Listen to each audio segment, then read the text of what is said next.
السلام علیکم 9th class. آج جس چیپٹر کی ہم ریویژن کر رہے ہیں یہ ہم نے پری 9th میں پڑھا تھا، ہجرت نبوی صلی اللہ علیہ وآلہ وسلم۔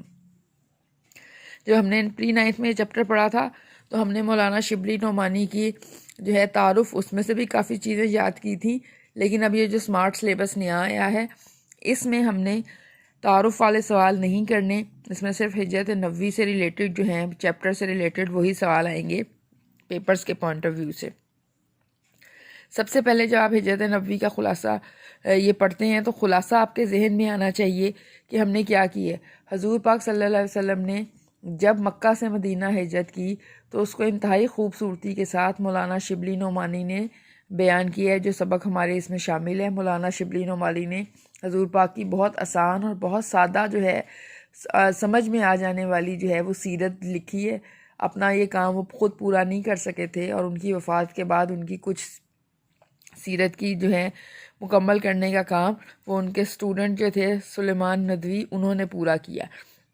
ہمارا اس میں جو ہجرت نبوی کا چیپٹر ہے اس میں انہوں نے صرف یہ بتایا ہے کہ حضور پاک کن حالات میں مکہ سے نکلے اور کس طرح وہ مدینے پہنچے۔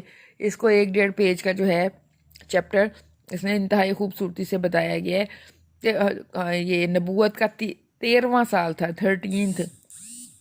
13واں سال تھا جو نبوت کا، تو اس میں اللہ تعالیٰ کی حکم سے مسلمانوں کو حکم ہوا اللہ تعالیٰ کی طرف سے کہ وہ ہجرت کر سکتے ہیں، یہاں سے مکہ چھوڑ کے مدینہ چلے جائیں، کیونکہ مکے کے لوگ وہ اسلام قبول کرنے کی راہ میں رکاوٹ بن رہے تھے۔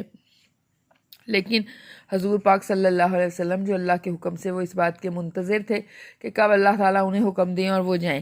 اور جب نبوت کے 13ویں سال کے سٹارٹ میں اکثر صحابہ پہنچ چکے تھے تو وہی الہی کے مطابق حضور پاک کو حکم ہوا، انہوں نے مدینے جانے کا ارادہ کیا اور وہاں پہ جا کے انہوں نے دیکھا کہ مسلمان طاقت پکڑ رہے ہیں، اسلام وہاں پہ زیادہ تیزی سے پھیل رہا ہے، تو لوگ وہ پریشان ہو گئے مکے والے کہ حضور پاک کو وہاں نہ جانے دیں۔ اور انہوں نے 2-3 قسم کی صورتیں سوچیں کہ یا ان کو خدا نہ خواستہ نعوذ باللہ قید کر دیا جائے یا وطن سے نکال دیا جائے، یا ابو جہل نے کہا کہ پورا لوگ اکٹھے ہو کے ان کو جان سے خدا نہ خواستہ نعوذ باللہ مار دیں تاکہ نہ یہ رہیں گے اور نہ اسلام پھیلے گا۔ بہرحال ان کی کوئی اسکیم وہ کامیاب نہ ہو سکی اور حضور پاک خاموشی سے اپنے گھر سے نکل کر حضرت علی کو اپنے بستر پر سلا کر حضرت ابوبکر صدیق جن کے ساتھ پہلے وعدہ ہو چکا تھا چلے گئے۔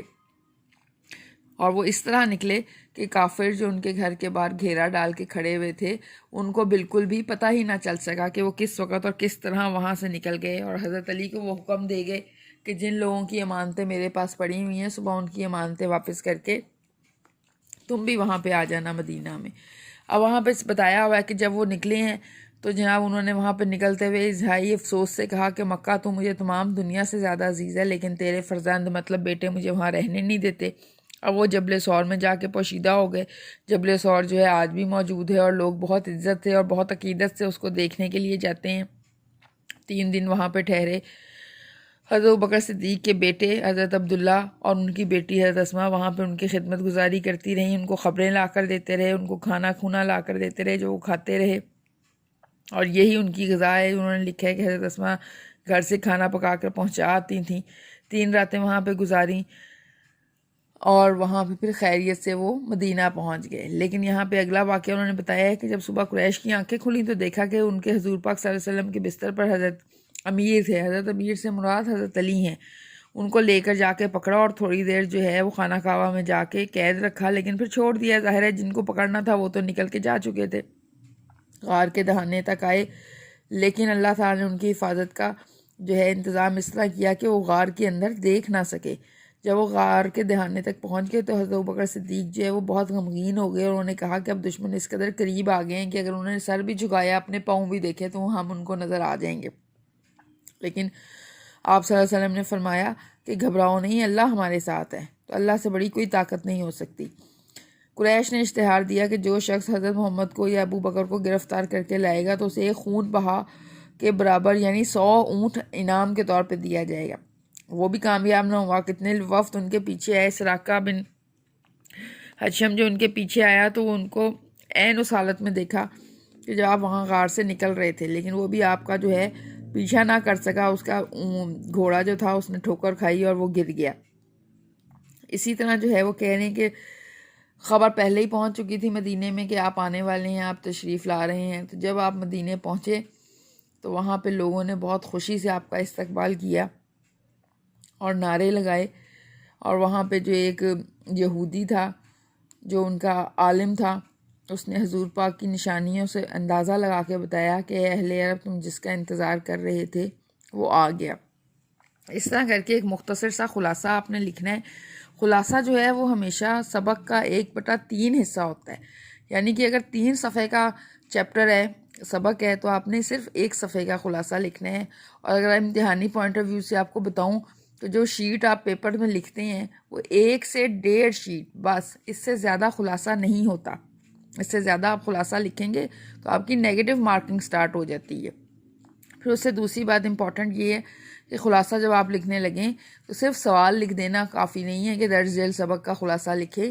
جب آپ نے اگر سوال لکھ بھی لیا ہے تو اس کے بعد آپ خلاصہ مارکر سے ہیڈنگ دیں، پھر کس سبق کا خلاصہ لکھ رہے ہیں، ہجرت نبی، اس کی ہیڈنگ دیں، پھر اس کے نیچے مصنف کا نام لکھیں، اور مصنف کا نام لکھ کے اگر آپ کو ماخذ یاد رہتا ہے، ماخذ مطلب کہ یہ لیا کہاں سے گیا ہے، سیرت النبی سے لیا گیا ہے، تو آپ لکھیں۔ اور اگر آپ کو لگتا ہے کہ آپ کو یہ یاد نہیں رہے گا یا آپ اتنے سارے اسباق کے جو ہیں وہ ماخذ یاد نہیں کر سکتے تو پھر یاد کرنے کی ضرورت نہیں ہے، پھر صرف سبق کا نام اور مصنف کا نام لکھ کے آگے خلاصہ تحریر کریں، اور املا کی غلطیاں کم سے کم کریں۔ انشاءاللہ تعالیٰ جو ہے 5 میں سے 4 نمبر آپ کے 4.5 نمبر آرام سے اس میں آ جاتے ہیں۔ لیکن جب میں پیپر پیٹرن آپ لوگوں کو بتاتی ہوں تو میں آپ لوگوں کو یہ بتاتی ہوں ساتھ ساتھ کہ آپ لوگوں نے یہ خلاصے والا سوال پیپر کا انتہائی آخری سوال کرنا ہے، کیونکہ اگر آپ کا ٹائم شارٹ ہو گیا ہے اور آپ پورا خلاصہ نہیں لکھ سکے تو آپ کو 2.5-3 نمبر مل جائیں گے، اور اگر آپ نے پورا خلاصہ لکھ لیا ہے تو آپ کو 4-4.5 نمبر مل جائیں گے۔ اس کا مطلب کہ صرف 1-1.5 نمبر کا فرق پڑ رہا ہے۔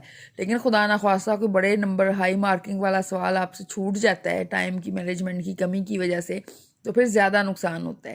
تو اس لیے یہ ذہن میں رکھ کے آپ نے کرنا ہے کہ خلاصے کا سوال آپ کا پیپر کا آخری سوال ہونا چاہیے۔ شکریہ۔